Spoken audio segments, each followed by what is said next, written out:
Bueno, pues vamos a comentar o hablar sobre los precedentes judiciales en materia administrativa y fiscal. Como precedente 1, en el juicio de amparo, directo número 786/222, apoya en lo conducente una jurisprudencia. La segunda, J 58 del 2010, que nos dice los requisitos formales que deben contener las sentencias dictadas en los juicios de amparo. No existe precepto legal que establezca dicha obligación, además de que con esta omisión se deja en estado de indefensión a las partes.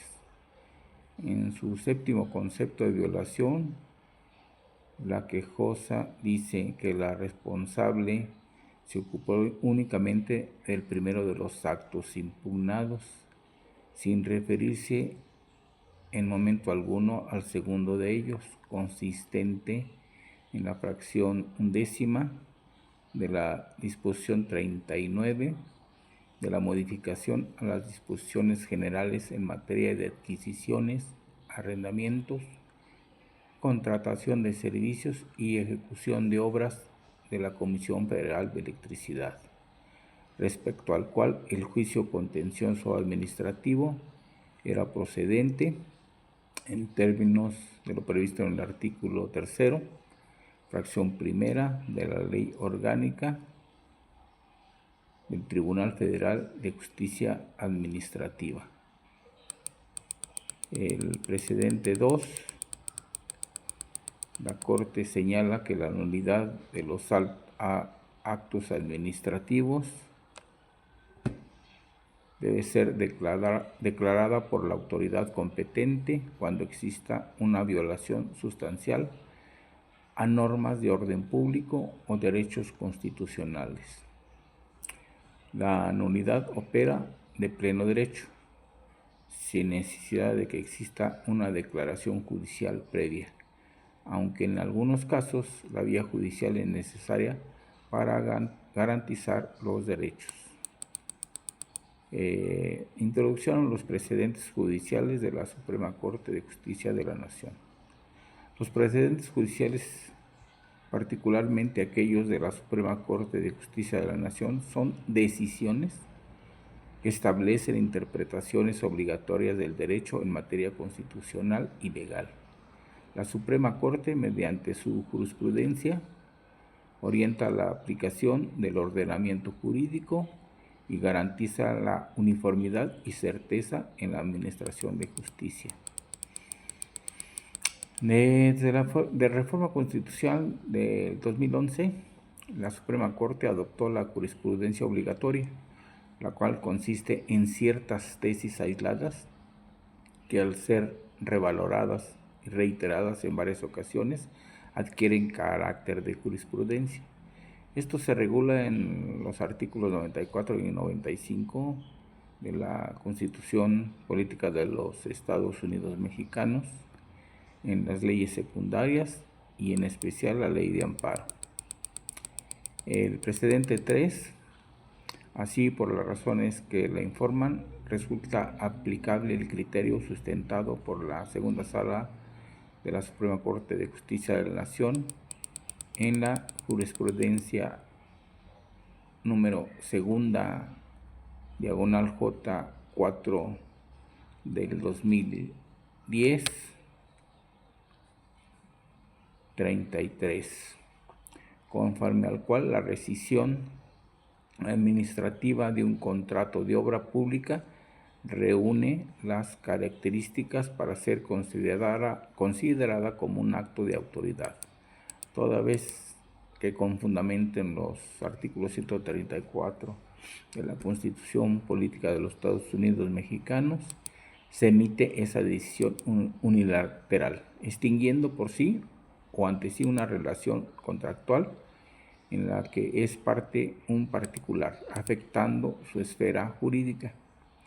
Asimismo, dicha rescisión la decreta un órgano integrante de la estructura orgánica de la entidad contratante, sin acudir a los tribunales judiciales o administrativos y sin el consenso de la voluntad del afectado.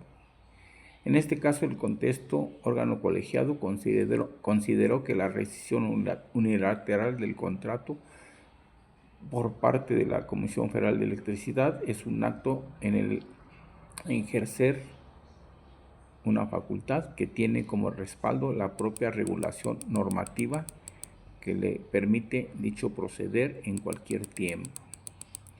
El precedente 4, en el expediente de juicio de amparo 5686, diagonal 22-17-03-9, se admite la demanda. La actora promueve un recurso de reclamación, se admitió el recurso, la autoridad promueve también un recurso de reclamación, el cual también se aceptó y se dicta una sentencia. El registro digital de esta jurisprudencia es el 202-333-5. De instancia en la segunda sala y en undécima época. En materia administrativa, la tesis es la segunda, diagonal J, punto 31 y diagonal 2011 de la décima. La fuente, la Gaceta del Seminario Judicial de la Federación, en el libro 3, en julio de 2021, en el tomo segundo, en la página 1708. El tipo es jurisprudencia, que es el procedimiento contencioso administrativo. Las salas del Tribunal Federal de Justicia Administrativa están obligadas al estudio de los conceptos de impugnación tendentes a controvertir el fondo del asunto, aun y cuando el acto impugnado carezca de la firma autógrafa de la autoridad. Esto es interpretación de los artículos 51 y 52 de la Ley Federal de Procedimiento Contencioso Administrativo.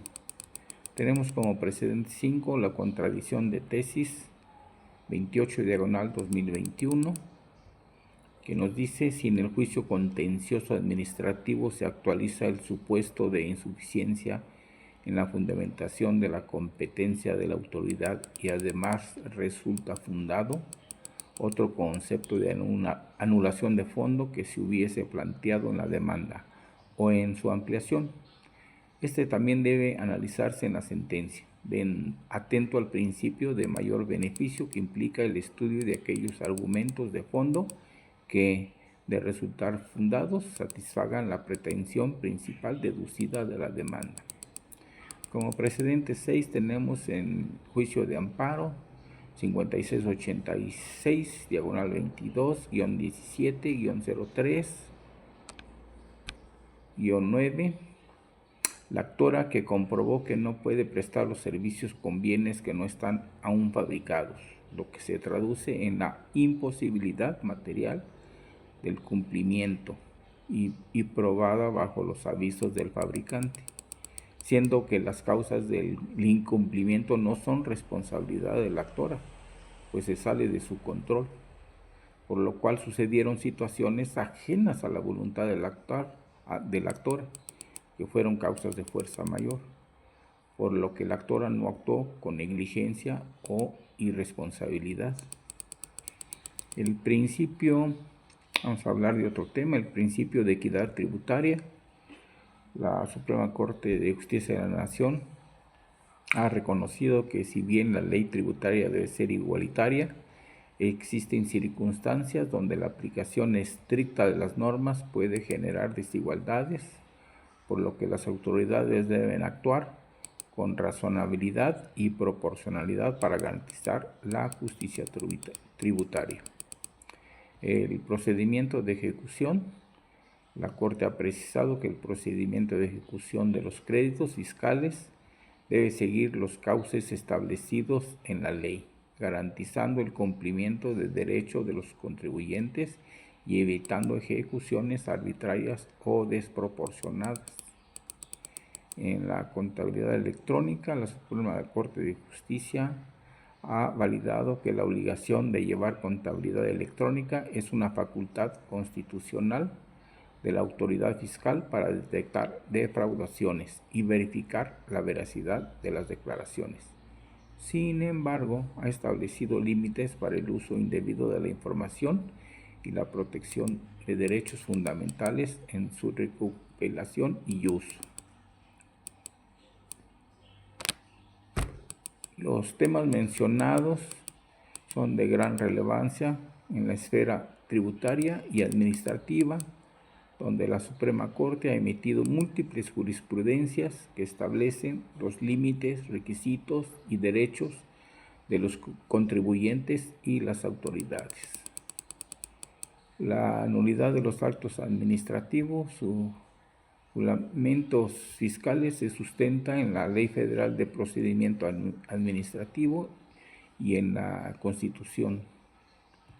La Suprema Corte ha señalado que los actos administrativos que vulneran derechos constitucionales o que se emiten sin cumplir con los requisitos legales son nulos de pleno derecho. La nulidad de un acto administrativo dentro del procedimiento fiscal puede ser declarada cuando dicho acto viola los derechos constitucionales o cuando incurre en algún vicio de ilegalidad, como tenemos la tesis P/J 28 del 2018. La nulidad también puede derivarse de la omisión en la notificación de los actos administrativos o de la emisión de actos sin competencia.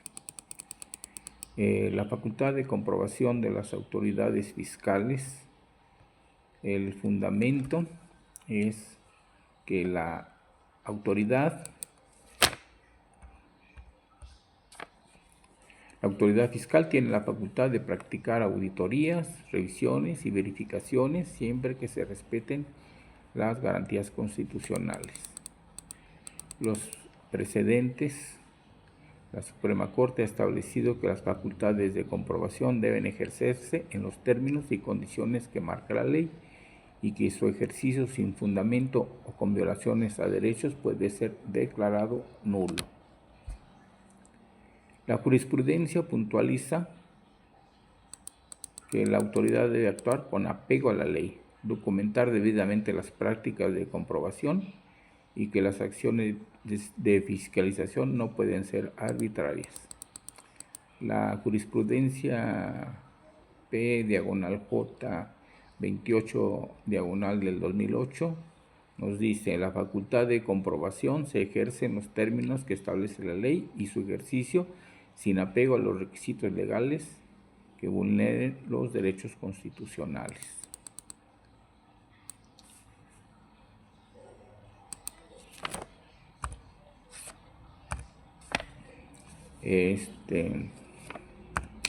Los actos administrativos, los fundamentos deben cumplir con los requisitos de legalidad, motivación y notificación para ser válidos. Los medios de defensa fiscal,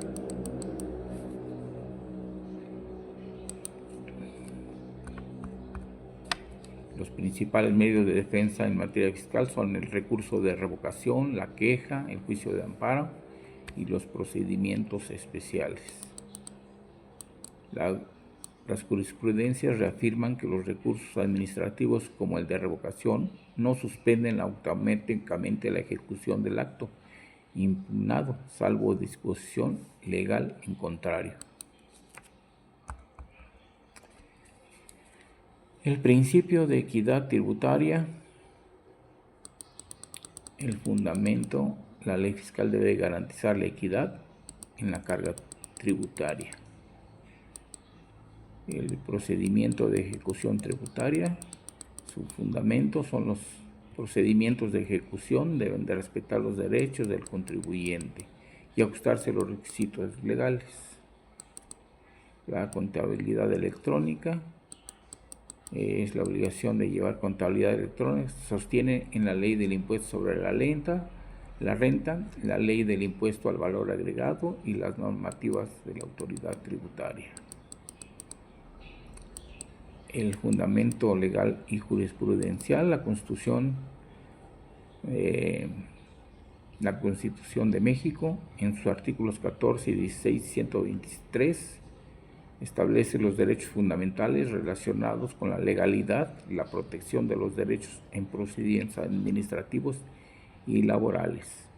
La ley de amparo regula los recursos y defensas en materia administrativa y fiscal.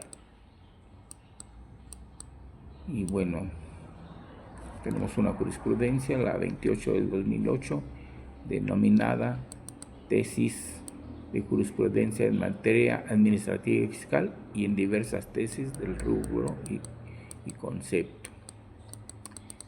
En conclusión, los precedentes judiciales de la Suprema Corte en materia administrativa y fiscal conforman un pilar fundamental para garantizar la legalidad, los derechos de los contribuyentes y la correcta aplicación de las leyes en México.